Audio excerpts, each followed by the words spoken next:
Bismillahirrahmanirrahim. Assalamu alaikum to everyone.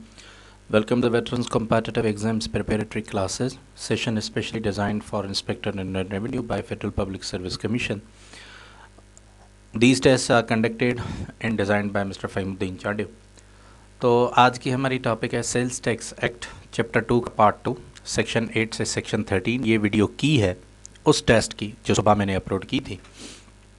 तो अगर आपको कोशिश पसंद आए तो लाइक कमेंट एंड सब्सक्राइब करें और जितना हो सके दोस्तों के साथ शेयर करें ताकि ज़्यादा दोस्तों को इसका फ़ायदा हासिल हो सके।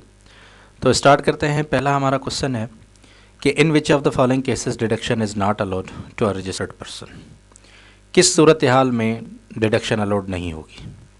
अगर डिस्क्रिपेंसी फाइंड हो जाती है जो क्रेस्ट के ज़रिए, क्रेस्ट जो है वो computerize risk based evaluation of sales tax है सिस्टम, उसमें किसी किस्म की कोई डिस्क्रिपेंसी मिल जाती है, या गुड्स और सर्विसेज जो हैं वो टैक्सेबल सप्लाई से रिलेटेड नहीं है, और उसके बाद service in which input tax adjustment is barred, या अगर कोई प्रोविंशियल लॉ मना करता है इनपुट टैक्स को जो है वो एडजस्ट करने पर, तो इन तमाम सूरत हाल में इनपुट टैक्स डिडक्शन अलाउड नहीं है रजिस्टर्ड पर्सन को। वो इनपुट टैक्स आउटपुट टैक्स में से डिडक्ट नहीं कर सकता।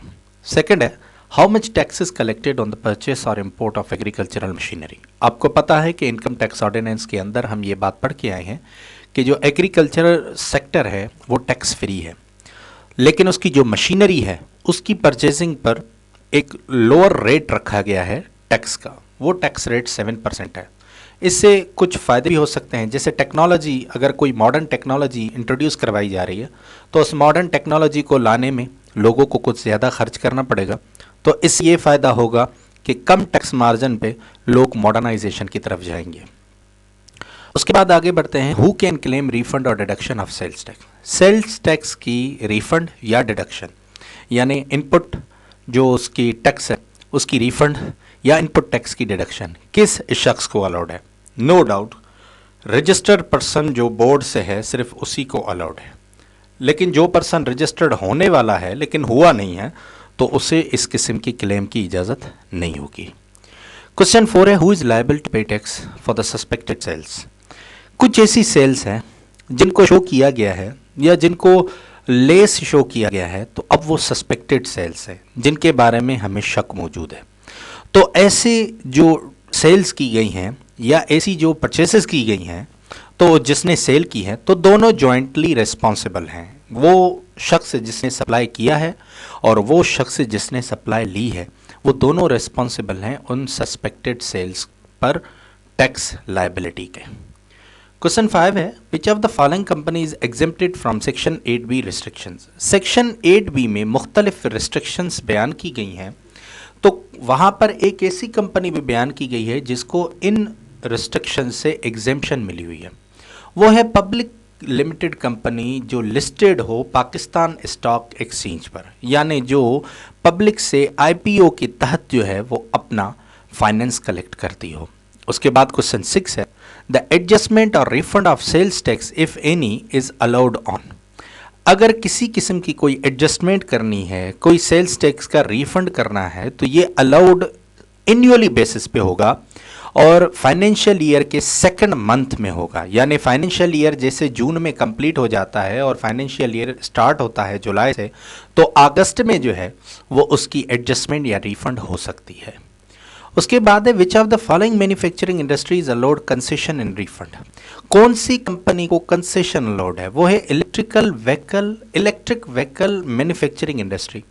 देखिए पाकिस्तान में पहले सिर्फ एनर्जी क्राइसिस थे, लेकिन अब पाकिस्तान के अंदर जो है वो फ्यूल की बढ़ती हुई डिमांड और उसकी बढ़ती हुई प्राइसेस की वजह से मुल्क में एक नया बहरान बढ़ रहा है।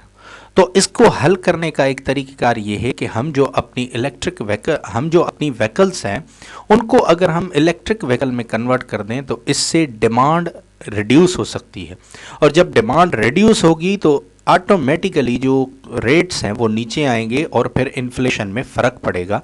तो इस वजह से सेल्स टैक्स एक्ट में ये इलेक्ट्रिक व्हीकल मैन्युफैक्चरिंग इंडस्ट्री को एक कंसेशन अलाउ की गई है।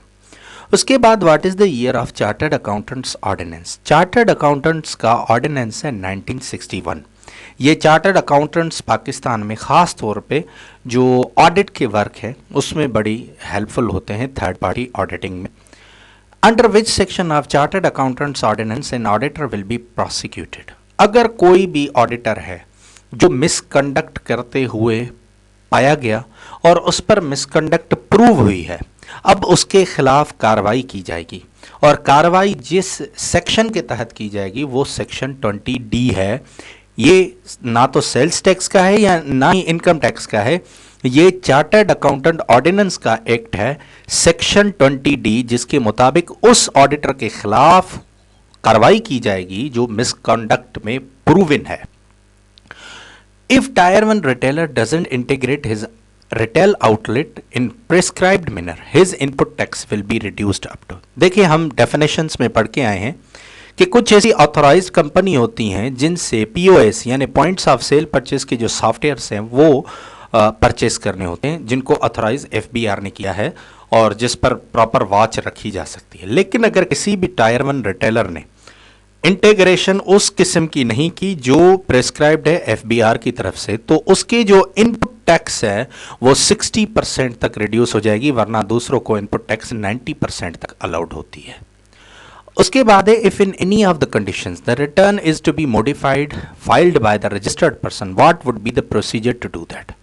अगर किसी तरीके से भी कोई मॉडिफिकेशन करनी है, कोई एडजस्टमेंट करनी है उस रिटर्न के अंदर जो ऑलरेडी फाइल कर दिया गया है रजिस्टर्ड पर्सन की तरफ से, तो उसका प्रोसीजर क्या होगा? उसका प्रोसीजर ये होगा कि डेबिट या क्रेडिट नोट इशू किया जाएगा ताकि वो एडजस्टमेंट कर दी जाए।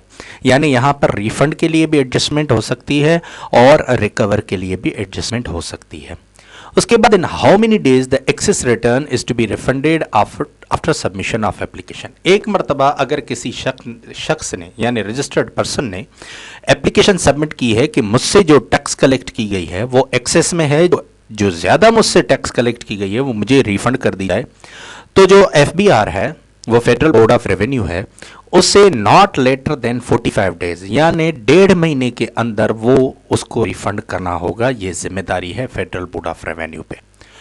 उसके बाद if the board is convinced of the false claim the proceeding is carried out and should be decided with in.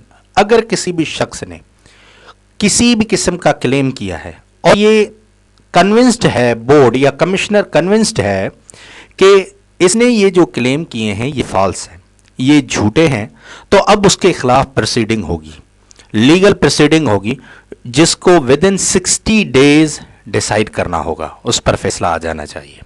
60 days period of proceeding of false claims can be extended up to. अब अगर किसी ने 60 days से अगर extend करना है तो ये एक्सटेंशन अप टू 120 डेज हो सकती है, और वो कौन कर सकता है वो नेक्स्ट क्वेश्चन में आपको पता चल जाएगा। An officer not below the rank of dash can allow extension in the period। Additional commissioner से कम रैंक वाला बंदा जो है वो एक्सटेंशन अलो नहीं कर सकता। 60 डेज को 120 डेज करने के लिए जो मजाज अथॉरिटी है वो एडिशनल कमिश्नर है। उसके बाद what is the final limit of extension of period of proceeding prescribed by board. अगर अब भी मसला हल नहीं होता 120 डेज का, तो अब बोर्ड इंटरवीन करेगी, वो एक्सटेंशन देगी। अब एडिशनल कमिश्नर एक्सटेंशन नहीं देगा, और जो बोर्ड एक्सटेंशन देगी तो बोर्ड की भी लिमिट रखी गई है 9 मंथ्स की। अब इससे आगे नहीं बढ़ना है, उन फॉल्स क्लेम का कोई ना कोई हल निकाल लेना है। उसके बाद 17 a person who has not paid his tax within due date और has paid less will B.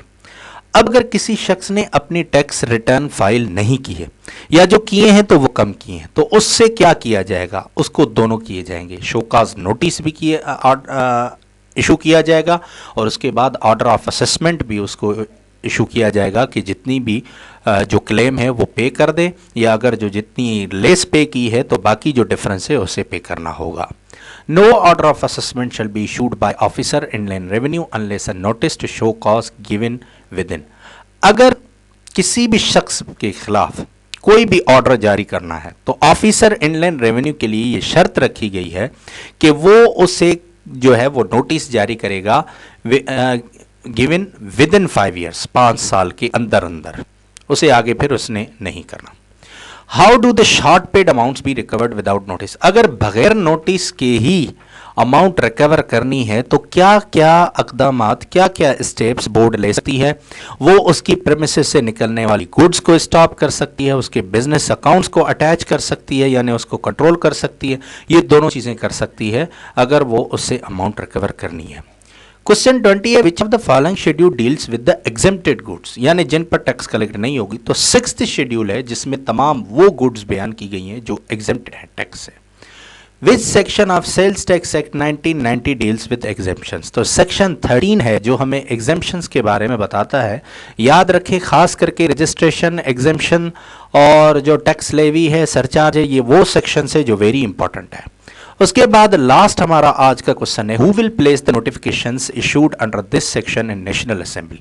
अगर इस सेक्शन के तहत कोई भी मॉडिफिकेशन के नोटिफिकेशंस इशू किए जाते हैं तो उनको नेशनल असेंबली में लाना होगा, और नेशनल असेंबली में लाने की जिम्मेदारी फेडरल बोर्ड ऑफ रेवेन्यू पर होगी, यानी बोर्ड पर यह जिम्मेदारी आयद है कि वो उन नोटिफिकेशंस को नेशनल असेंबली के अंदर लाए।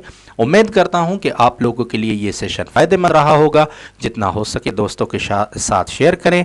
अल्लाह आपका हामी और नासिर हो। अपना बहुत सारा ख्याल रखिए और मुझे भी अपने दुआओं में याद रखिए।